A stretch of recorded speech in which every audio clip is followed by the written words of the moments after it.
بسم اللہ الرحمن الرحیم۔ السلام علیکم ورحمۃ اللہ وبرکاتہ۔ دوستو کیسے ہیں آپ لوگ؟ امید ہے سب ٹھیک ہوں گے اور آپ لوگ جہاں بھی رہیں خوش رہیں، اللہ تعالیٰ آپ کو اپنے حفظ و امان میں رکھے۔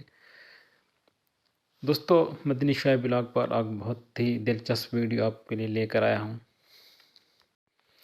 یہ ویڈیو کبوتر کے بارے میں ہے، کبوتر کے پاؤں کیوں سرخ ہیں۔ دوستو بہت سے لوگوں کو پتہ بھی ہوگا اور بہت سے لوگوں کو نہیں پتہ ہوگا کہ کبوتر کے پاؤں کیوں سرخ ہیں اور اس کے گلے میں خوبصورت ہار کیوں بنا ہوتا ہے۔ اور کبوتر دوستو سب سے زیادہ پالا جانے والا جانور ہے۔ بہت زیادہ لوگ اسے پالتے ہیں شوقیہ طور پر، اور جو لوگ پالتے ہیں ان کو بھی نہیں پتہ ہوگا کہ کبوتر کے پاؤں کیوں لال ہے، اس کے گلے میں کیوں ہار بنا ہوا ہے خوبصورت۔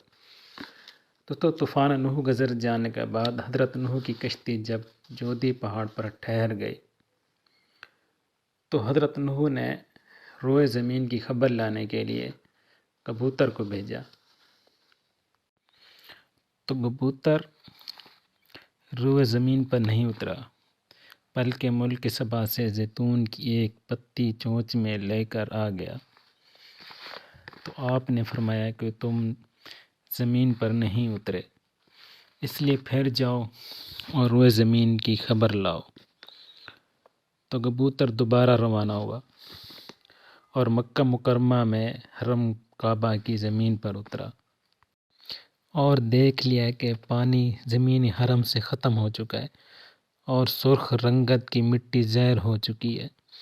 کبوتر کے دونوں پاؤں سرخ مٹی سے رنگین ہو گئے اور وہ اسی حالت میں حضرت نوح علیہ السلام کے پاس واپس آ گیا اور عرض کیا کہ اے اللہ کے پیغمبر، آپ میرے گلے میں ایک خوبصورت طوق عطا فرمائیے اور میرے پاؤں میں سرخ خضاب مرحمت فرمائیے اور مجھے زمین حرم میں سکونت کا شرف عطا فرمائیے۔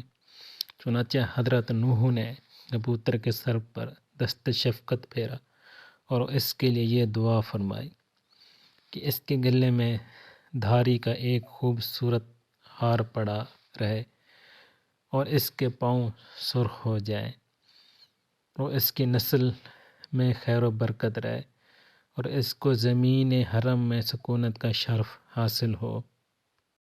تب سے لے کر آج تک کبوتر کے پاؤں بھی سرخ ہیں اور گلے میں خوبصورت ہار بھی بنا ہوا ہوتا ہے۔ تو یہ خانہ کعبہ میں اس کو سکونت بھی حاصل ہے۔ دوستو امید ہے آپ کو میری یہ ویڈیو اچھی لگی ہوگی، تو اگلی ویڈیو میں انشاءاللہ ملتے ہیں۔ اگلی ویڈیو اچھی ہوگی، تب تک اپنا خیال رکھیں۔ السلام علیکم ورحمۃ اللہ وبرکاتہ۔